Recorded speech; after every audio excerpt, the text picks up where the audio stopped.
कल का समय है। अरे आप जमीनी स्तर पर उतारो भाई अपने जो योद्धा है। अगर आप इतने मजबूत हो, दावा करते हो प्रदेश में सरकार बनाने का और आप प्रत्याशी उतार भी है, तो ये सब बातें कांग्रेस पूरी तरह से भारतीय जनता पार्टी से बनाई हुई है। जनता जानती है कि जो बंदा अपने जुबान पे, अपने ईमान पे, अपने ज़मीर पे नहीं रुकता, और मैं कहूँगा सबसे बड़ा चौधरी देवीलाल जी का बेटा है। चौधरी देवीलाल जी ने कभी उसी को लोकसभा का चुनाव नहीं लड़ाया। अगर उसको मान सम्मान देने का काम किया तो भारतीय जनता पार्टी ने किया। हिसार लोकसभा सीट से मैं कहता हूँ 5 साल पहले बिल्कुल कैबिनेट मंत्री बनाया, फिर हिसार लोकसभा सीट से उनको प्रत्याशी बनाया। तो इससे बड़ा मान सम्मान क्या होगा? भारतीय जनता पार्टी ने रानिया विधानसभा क्षेत्र से श्रीमान शेषपाल कंबोज जी को अपना प्रत्याशी बनाया है। मैं समझता हूँ कि हमारा सबसे मजबूत प्रत्याशी है। भारतीय जनता पार्टी यहाँ से चुनाव जीतेगी और रानिया विधानसभा क्षेत्र में विकास के हम लोग नए आयाम स्थापित करेंगे। केंद्र सरकार और राज्य सरकार, डबल इंजन की सरकारों ने जो विकास किया है, उस विकास को लेके हम लोग गांव के गरीब तक, तो गांव के अंतिम छोर पे जाएंगे। केंद्र सरकार से योजनाओं का लाभ और राज्य सरकार की योजना का लाभ हमारे जिन जिन ग्रामीण किसान बंधुओं को मिला है, वो भी हम बात करेंगे। उसका भी बेनिफिट भारतीय जनता पार्टी को मिलेगा। और मैं समझता हूँ कि यहाँ से भारतीय जनता पार्टी के उम्मीदवार विजयी होंगे, जिसका सारा श्रेय यहाँ के मतदाताओं को दिया जाएगा। हमारे भारतीय जनता पार्टी की रणनीति क्या है कि भारतीय जनता पार्टी का एक एक कार्यकर्ता बूथ के कार्यकर्ता से जुड़ा है। हमारे बूथ अध्यक्ष से लेके हमारे प्रदेश अध्यक्ष तक सब लोग जुड़े होते हैं पार्टी के प्रत्याशी के साथ में। मैं और हमारे एक्स MLA साहब और हम दोनों साथ में रहेंगे। हर बूथ पे हम लोग जाएंगे, मीटिंग करेंगे और पार्टी के प्रत्याशी के साथ में हम दोनों चलेंगे। और भारतीय जनता पार्टी के पक्ष में हम लोग 5 तारीख तक साथ में रह के प्रचार करेंगे। नहीं, हम लोग वोट ले पाएंगे। हम लोग किसान सम्मान निधि जो देश के प्रधानमंत्री जी ने दिए, उसका फायदा किसान को पहुंचाए। हमने हरियाणा प्रदेश में 42 या 43 जो फसल है उस पर MSP पूरी देने के लिए हरियाणा सरकार ने ऐलान किया, उसका हमको बेनिफिट मिलेगा। और किसान आज भारतीय जनता पार्टी से खुश है, आपके प्रदेश की सरकार से खुश है। और मैं समझता हूँ कि कहीं भी कोई ऐसी बात नहीं है किसान हमसे नाराज है। कोई भी किसान हमसे नाराज नहीं है।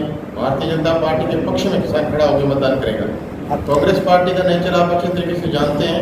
कांग्रेस पार्टी कैसे चल रही है और उनके नेता किस तरीके से भाषण देते हैं, किस तरीके से उनके नेता स्पीच करते हैं, बात करते हैं, वो एक अलग प्रश्न है। मैं उसमें नहीं जाना चाहूँगा।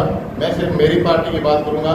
मेरी पार्टी ने सारी टिकटें भारतीय जनता पार्टी ने अनाउंस की है और कांग्रेस पार्टी करे नहीं करे वो उनकी मर्जी है। लेकिन मैं कहता हूँ कि राजस्थान के यहाँ पे हरियाणा प्रदेश में तीसरी बार भारतीय जनता पार्टी की सरकार बनाएगी।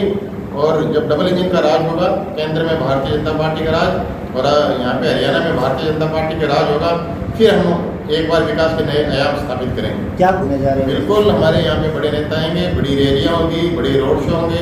देश के प्रधानमंत्री जी, देश के गृह मंत्री, पार्टी के अध्यक्ष, हरियाणा प्रदेश के मुख्यमंत्री, हरियाणा प्रदेश के अध्यक्ष, जिन जिन हम लोग डिमांड करेंगे कि हमारे यहाँ पे कौन सा नेता आएगा, तो हम लोग पार्टी तय करेंगे। हम लोग सभी कार्यकर्ता बैठ के तय करेंगे। उसके लिए हम डिमांड करेंगे कि वो नेता हमारे बीच में आएगा, रोड शो करेंगे, वो नेता हमारे बीच में पार्टी मीटिंग करेंगे। और केंद्र सरकार की योजनाएं विश्व क्षेत्र पे भारत किस तरीके से चल रहा है, नरेंद्र भाई मोदी के नेतृत्व में चलने वाली सरकार विश्व के अंदर किस तरीके से भारत की अलग पहचान बना रही है, ये देश आज एक तीसरी अर्थव्यवस्था की ओर बढ़ रहा है। ये सारी की सारी बातें हम लोग 5 तारीख तक जनता की अदालत में जाके हम लोग करेंगे। भारतीय जनता पार्टी की हरियाणा में कहीं भी किसी भी पार्टी से कोई टक्कर नहीं है। और मैं समझता हूँ कि भारतीय जनता पार्टी तीसरी बार बहुमत लेके आ रही है, कोई भी टक्कर में नहीं। हरियाणा में हम बहुमत से सरकार बनाएंगे। और मैं कह सकता हूँ कि हरियाणा प्रदेश में भारतीय जनता पार्टी के पक्ष में 2 के 1 बहुमत होगा और एक बार तीसरी बार हरियाणा प्रदेश में हम लोग सरकार बनाएंगे।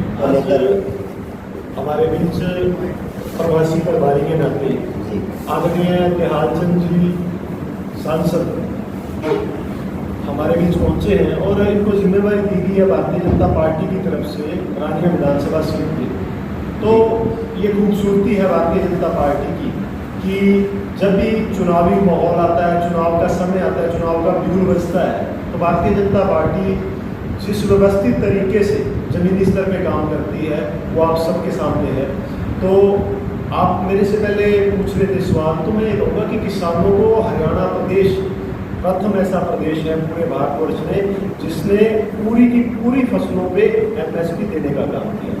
और अगर आप बात करोगे कांग्रेस की टिकटों की, तो मैं ये कहूँगा कि अभी तक सिर्फ उन्होंने 50 टिकटें जो है आवंटित करी हैं, प्रत्याशी घोषित करे हैं, तो 40 टिकटें वो घोषित क्यों नहीं कर रहे?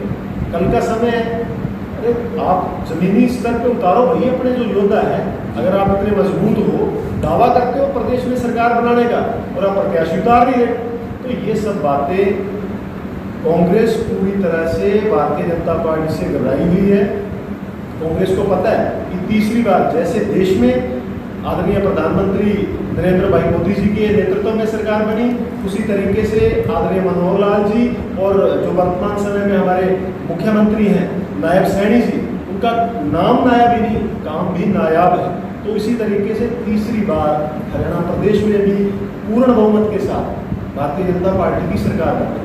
ऐसा है, मैं वैसे बात ही नहीं करना चाहता ऐसे बंदे की जो बंदा अपनी जुबान पे नहीं कायम रहता। 2014 का चुनाव आया, उस बंदे की क्या स्टेटमेंट थी? मेरे से ज़्यादा आप भाइयों के मोबाइल में आपके पास सेविंग पड़ी है। 2019 में उस बंदे की क्या स्टेटमेंट थी? वो आपके मोबाइलों में पड़ी है। अब 2024 में उस बंदे ने क्या स्टेटमेंट दे रहा है, वो आपके पास है। तो मैं ये कहूँगा भली भांति जनता जानती है कि जो बंदा अपने जुबान पे, अपने ईमान पे, अपने ज़मीर पे नहीं रुकता, और मैं कहूँगा सबसे बड़ा चौधरी देवीलाल जी का बेटा है वो।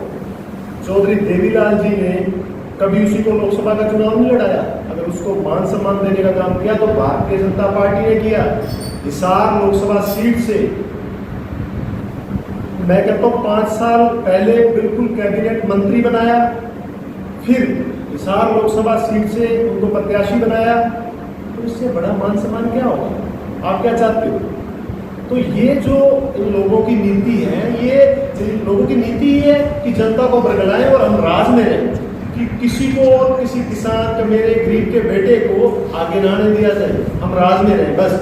तो मैं उनसे ये पूछना चाहता हूँ कि जनता का आप बहुमत लेके भाई इस बार जनता को कहाँ भेजना चाह रहे हो? बड़ी बड़ी जनता को बड़ी क्लियर सी बात पूछना चाहता हूँ। आप कभी किसी पार्टी को गाली निकालते हो?